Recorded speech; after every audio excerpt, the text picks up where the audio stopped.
Hello, everyone. I hope some people are popping in to learn tonight. Oh my goodness, it's been a crazy couple of weeks for me. Completely blowing my life last week. Some snafus came up, so tonight you get double. We are going to talk about IEP goals and the rainbow goal method that I use to quickly make sure that my all of my IEP goals are making including everything they do include and making it a little bit faster for me. And then some tips on colorizing your calendar if you use a Google Calendar. So whether you are watching live or whether you are watching on replay, I would love to know you're here. It motivates me to keep sharing these tips and know that they are useful for you. So if you're live, please put a comment in now. I'm on StreamYard, and so if you have not granted StreamYard permission to post your comments from Facebook, then I can't see who you are. So if you could say who you are, if I say, oh, I see so-and-so's here, who is that? Let me know who you are so I can say hi. I love to connect with you all. I am in my comfy clothes today and I'm tired. In Indiana, we are doing standardized testing. We did not get an exemption this year. And so for 2 weeks now, I've been testing, and because in my school I work with kids all over the state of Indiana, we have to travel around giving that test all over the state. So I was 2.5 hours away from home today, giving that test, and then 2.5 hours back, and everything else that goes on. So I'm just tired tonight, but I'm excited to share with you about rainbow goals and colorful calendar tips. Please, please, please let me know you're here. If you're watching on replay, put hashtag replay. If you're watching live, put live, and say hi so I can say hi back. I see people popping on, so I'm going to jump into the sharing. So first, I want to give credit tonight to Brandy Rosen, and this is an image of her. She was on the first special education summit I did, and I think I forgot to share my screen. I'm getting so good at that, you guys. Oh, okay, share my screen. There we go. Now you'll be able to see me. So if you attended the first ever Thriving in SPED Summit, which was last June, I would love if you put in the comments, Thriving in SPED. It was wonderful. Whatever your thoughts about it are. But I met Brandy Rosen during that summit. And then she presented for me in my second Thriving in SPED Summit, which was just held last November. So if you've attended either of the summit, you can just type TIS in the comment and I'll know, hey, you're a summit friend. And I love that because I'm going to have another summit. Who's excited about that? In June of this year, there will be another summit. I'm working on putting on some great experts for you and tips. But Brandy Rosen went over something she called the rainbow rule for writing her special education goals and making sure they included all of the pieces.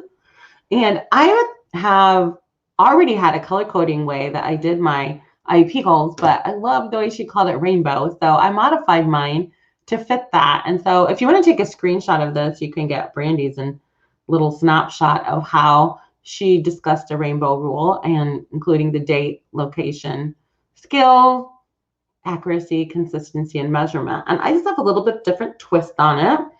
And so this is what mine looks like. And I went actually with the rainbow colors. If you remember from science, Roy B. Gibb, red, orange, yellow, blue, green, indigo, violet. And honestly, I've never really understood indigo. Is it purple? Is it blue? I don't know. So I looked it up. I made this, and indigo is just a very, very deep, dark blue. And regular blue is a color on the spectrum. So if that helps you understand better than this non-artistic person, I hope you're thrilled with my little tidbit of knowledge today. But when I write goals, I like to include these things with a little exception. So the date, the parameters, which could include what the student is given. It could include the location if that's important. It depends on the type of goal you're writing, obviously. The name, and it sounds funny to have a reminder to include the name. However, in my district that I worked in for many, many years, we had a time period where, to try to quicken what we were doing, we had a bank of goals, and it would say student, right? And so people would actually copy the goals over and not change student to the name. Well, it doesn't feel very good as a parent to read IEP goals that say student will. That's your kid. You want their name. So putting the name in is super important to me. The skill that needs done, the accuracy, and the time frame. Now, these things in my district, we are not required to put the date. So I do not say by June 3rd, 2021 when I write goals. If you're required to do that, do it. It doesn't hurt to have it in there. In Indiana, we use a system called IEP, which is all electronic. So the date's all over the goals, and you have to enter the date that you started and the date that you end it. So it's just sort of redundant to put it on there again. So we don't put the date on. We also do not put the measured by part in goal because, again, those are places that you have to enter that in IEP, and it's just redundant to have it state in the goal as well. So my goals actually end up looking a little more just like this part right here. And so they given 20 random regular CBC words with all 5 vowels, Susan will pronounce all of them correctly for 7 out of 10 trials each grading period. That's what mine end up looking like. But it is law that you have the date and the measured by in the IEP someplace. It does not have to actually be in the goal, depending on what your administration requires of you. So all of those things have to be in the IEP, but not absolutely in every single goal. And when we talk about the accuracy, that is one of the big debates in special education. It goes round and round in years. When you've been a long time like me, with I am 2 weeks and 1 day from finishing year 31. Ooh, shout out. Let me know how many years you got in the chat. I would love to know how many years you guys have so we can celebrate all those years together.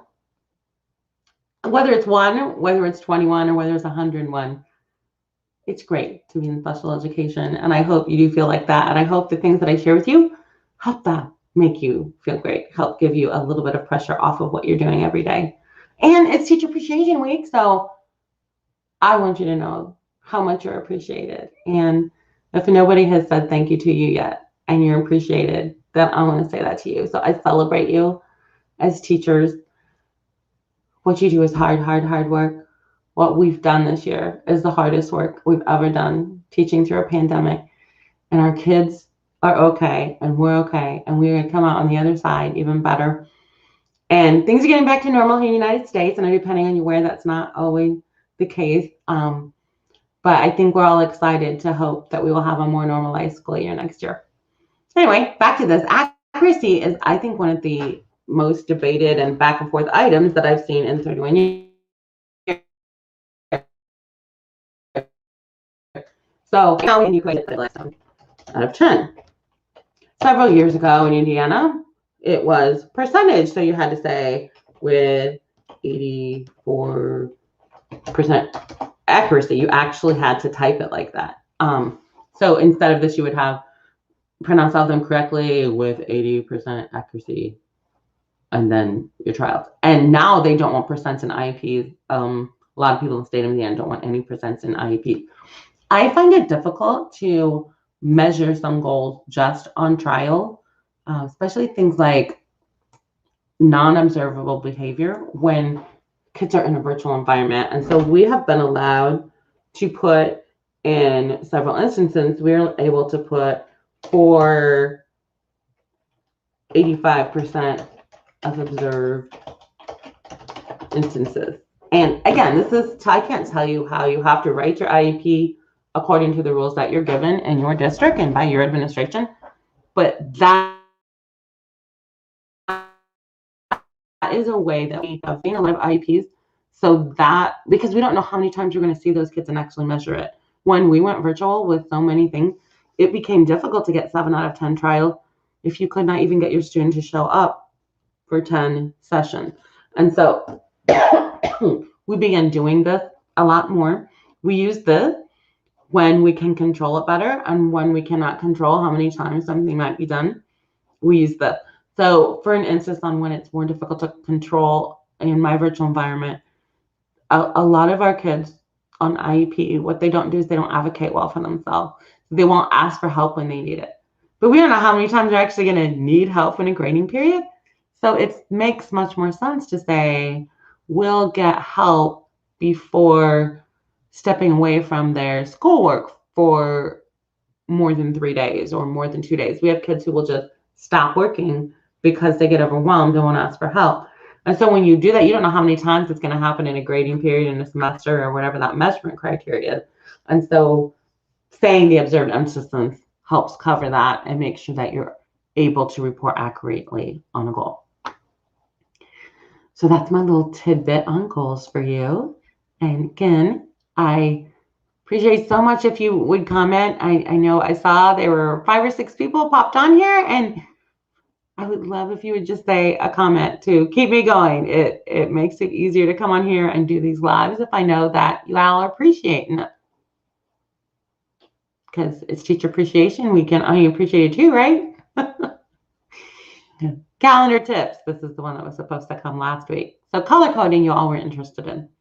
And if you've followed me for very long, you know I'm kind of a color coding nerd. I love things to be colored and beautiful. And isn't my calendar just gorgeous? Oh, yes. So if your calendar looks similar to mine and it's beauty, put beautiful calendar in the chat. And if yours is like a hot mess, let me know that too. But I'm going to give you tips for some ways to work with it. One of the things I love is that Google Calendar allows you to choose the colors you want for everything. So what I have done is taken my work calendar. If I delete everything off here but my calendar. So these now, the teal, the dark teal and the light teal are my personal calendars. I have a personal business calendar, which is the light teal, and then I have a personal doctor appointment, events that I'm going to, fun times with my friends. I probably should get Mother's Day on there because I do have plans for Mother's Day, and I usually put that kind of stuff on my calendar. So I know that anything teal is not related to what I call my day job. My day job is I teach full time. So anything that's in this magenta color is my teaching job. And anything else is either my business or my personal. And I kept it in the teal family to help me know that this is time I have better control over the teal. The magenta, it is set in stone. I can't change it. Those are appointments for work. And unless I take a day off work, that's where I'm going to be, and that's what I'm going to be doing. And so I have that all blocked out for myself. And having the 2 teal, I just did that maybe about 4 months ago. And when I put them both in teal, it made life so much easier for me. And then I realized I was playing around with my colors. Like, this is my personal calendar. And then I would have my school calendar, and the colors were all different. So maybe in my school calendar, I didn't have the teal. I'll just change it so I can show you how confusing it can get. So maybe we had a purple here. And this one might have been pea green. Yeah, because that's a color I would choose. Yeah. Oh, if you love pea green, I'm sorry, but to me, that's not attractive looking. So I would go back and forth from my work or personal calendar to my school calendar. And it was at school, the colors didn't match. And I was like, wait a minute now. Okay, on my home calendar, magenta is school, but on my school calendar, green is, and it drove me crazy. So then I finally went to putting all of my calendars matching, no matter what environment I was in. So I picked that teal and get that back on there. And so now everything is teal, no matter what calendar I'm looking at. Yellow is always holidays. Blue is always my husband, no matter which calendar I am. And things like that just make it so much easier to look at it. And instantly, no matter which version of your calendar you look at, you know, oh, yeah, this is me. This is work. This is my husband. These are holidays. And the colors just start to pop in. And it's so clear to you after you memorize those colors. And it doesn't take long. And so that's my tip about making your colors match to make life easier for you. And as always, if you are up for more tips, thank you so much for appreciating me, anonymous person. Facebook is not showing me who you are because I'm on StreamYard. Drives me crazy. I wish I could see it all, but thank you. I appreciate that. But I have my ongoing class I've been talking to you about the last few weeks with all these organization tips, cleaning out your Drive and Gmail. And the feedback I'm getting from the people who are taking the course is really good. They are getting those drives cleaned up. I'm getting to see the work in progress, and it's fabulous. And if it matters to you that your Drive is easier to find things in and your Gmail is not overloaded with 100 things, you don't know how to find what you want, and you forgot what you read, what you might still need to act on, then this is the course for you. And you can get it at glyphgoodiesforeducation.com/clean drive mail. And the price of the course is $97. But if you put in the chat, I want your course, I will send you a coupon for 25% off, not just this course, but any course that you are interested in taking with me. Also, if you put in the chat, please share rainbow goals, I will share the document I made with my rainbow goal in it, so you'll have that as reference for yourself. So thanks for tuning in. If you're live, great. Hi, it's been fun hanging out with you. If not, be sure you put a hashtag replay on this and the other comments so that I can gift you your discount code and or your rainbow goals I shared. See y'all later. Bye.